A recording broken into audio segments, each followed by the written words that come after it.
le plan de financement à votre acquisition.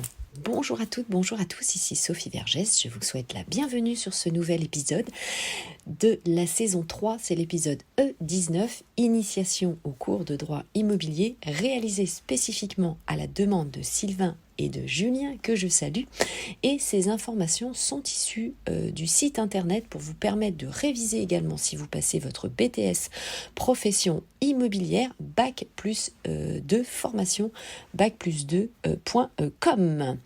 Allez, c'est parti sur ce nouvel épisode où vous allez apprendre comment créer un plan de financement si vous souhaitez investir ou acquérir vos différentes ressources, l'apport et bien sûr la capacité d'endettement.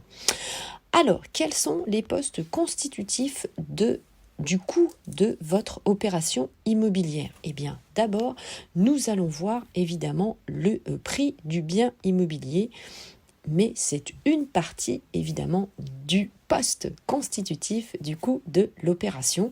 Très souvent d'ailleurs, à ma grande surprise, vous oubliez que vous avez d'autres frais et donc j'ai envie de vous dire, c'est aussi l'occasion évidemment pour moi de vous rappeler tout le prix, comment évidemment il est constitué. Donc c'est bien sûr le prix du bien immobilier. C'est le prix de vente que vous avez négocié avec le propriétaire vendeur, évidemment. Et il est annoncé au prix TTC, donc toute taxe comprise, si vous passez par un promoteur immobilier. Donc si vous acquérez par exemple dans l'immobilier neuf, vous aurez également le prix de la TVA. Taux de la TVA est de 20% en vigueur évidemment actuellement, mais il peut varier selon aussi les conditions, puisque vous pouvez parfois d'ailleurs acquérir avec une TVA dans l'immobilier neuf à 5,5% sous différentes conditions. Ensuite, vous avez évidemment les frais de négociation. Si vous passez d'ailleurs par un professionnel de l'immobilier, agence immobilière, négociateur en immobilier ou bien sûr chasseur en immobilier, vous allez avoir des frais d'agence. Renseignez-vous, le barème est affiché bien sûr dès l'entrée de l'agence, mais pensez à le demander puisque ça rentre évidemment en ligne de compte et c'est très souvent à votre charge en tant qu'investisseur. Ces frais sont directement calculés d'ailleurs dès que le professionnel de l'immobilier va signer un mandat avec le propriétaire. Ce calcul est refait après la négociation du prix du bien immobilier puisque c'est proportionnel au barème ou souvent ça peut être forfaitaire et négociable d'ailleurs.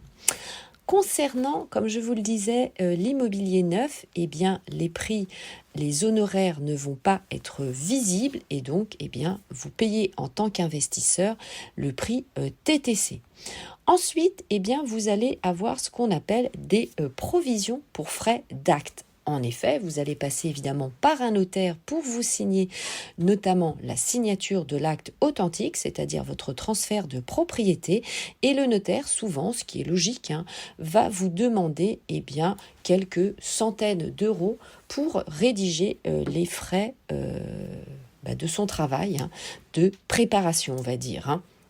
Ensuite, les frais notariés, vous le savez, ce sont souvent bien sûr plus de taxes que malheureusement le travail du notaire. Donc vous avez les taxes et vous avez ce qu'on appelle ensuite les émoluments du notaire et la régularisation évidemment de tous ces frais va se faire dans les mois qui suivent la signature puisque vous allez payer et tout va être évidemment carré et régularisé au passage de l'acte authentique, donc la banque, puisque vous passez évidemment généralement dans 9 cas sur 10 par une banque, tout sera payé directement. Donc pensez quelques jours avant à demander à votre notaire ce que l'on appelle le décompte acquéreur pour savoir quelle somme vous allez devoir verser évidemment.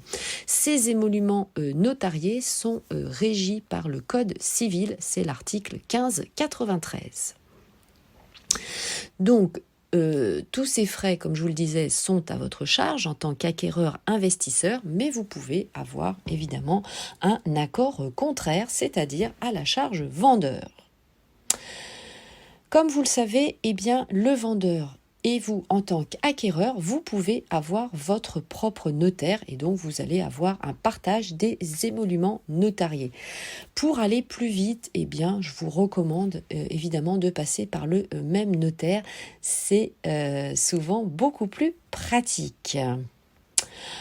Les émoluments eh bien, comprennent une partie proportionnelle au prix de vente et une partie constante dite de formalité. La partie proportionnelle, je vais y arriver, est établie suite à un tarif officiel par tranche de prix en appliquant un taux dégressif par rapport à la valeur du bien vendu. Si vous avez des renseignements, évidemment, eh bien, n'hésitez pas à faire part de vos questions au clerc de notaire ou au notaire lui-même, évidemment. Le prix utilisé est le prix net, si en tant qu'acquéreur, eh bien, vous vous chargez des honoraires de l'agence immobilière. Le prix utilisé dit inclut les frais d'agence si les honoraires, évidemment, sont à la charge du vendeur. Donc, toutes ces questions, bien sûr, vous l'avez compris, sont essentielles, évidemment, pour votre investissement.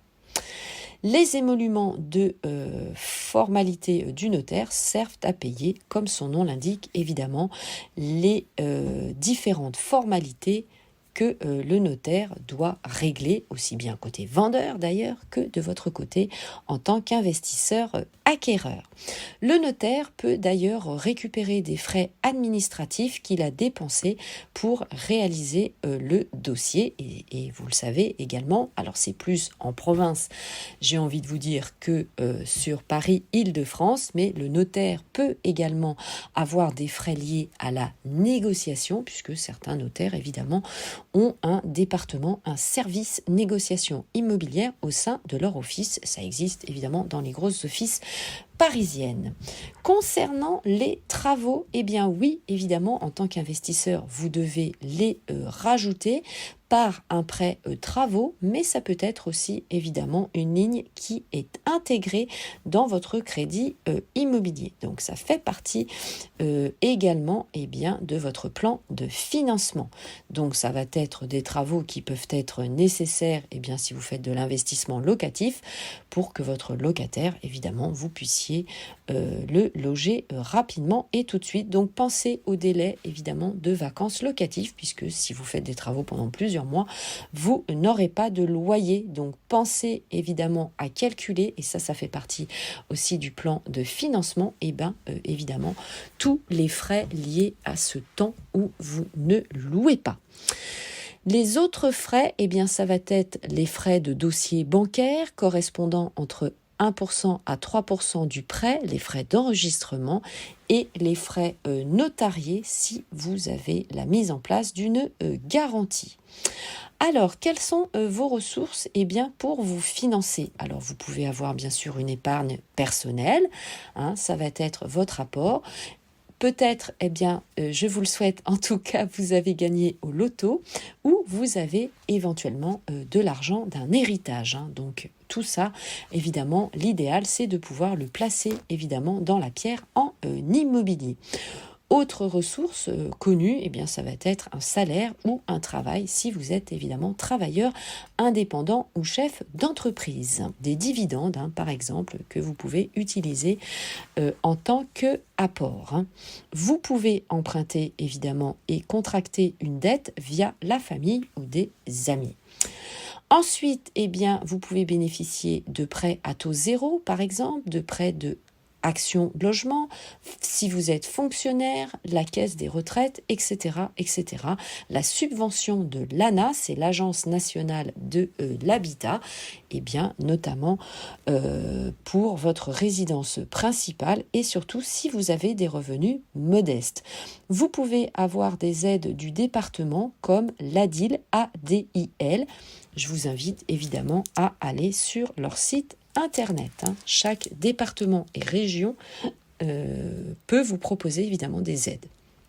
Vous pouvez avoir une allocation pour le logement, notamment le prêt à cession sociale ou un prêt conventionné.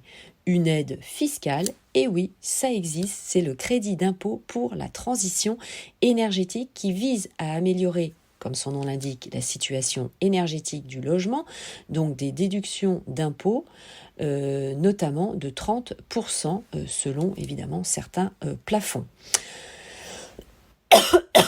Pardon. Ensuite, vous allez évidemment présenter votre plan de financement à la banque, notamment en réalisant un document, préparer cette synthèse de toutes les dépenses que vous allez engendrer, évidemment en mettant la part de toutes vos ressources disponibles en la comparant à vos dépenses. Ça doit être évidemment très bien organisé, clair, rapide. Ce n'est pas la peine d'en mettre toute une tartine, bien évidemment, et ça doit être surtout équilibré, raisonné, réfléchi et raisonnable. Mais ça, je n'en doute pas du tout, puisque, allez, ça va faire bientôt maintenant plusieurs mois, voire presque un an que vous écoutez tous mes épisodes, donc vous êtes évidemment des investisseurs aguerris et chevronnés. Allez, bisous, je vous embrasse, merci de m'avoir suivi jusqu'au bout. Je vous attends évidemment sur mes différents réseaux sociaux pour échanger avec vous. Parlez-moi de votre futur projet. Ciao, bye bye, à tout de suite dans le prochain épisode. Merci encore à Sylvain et Julien.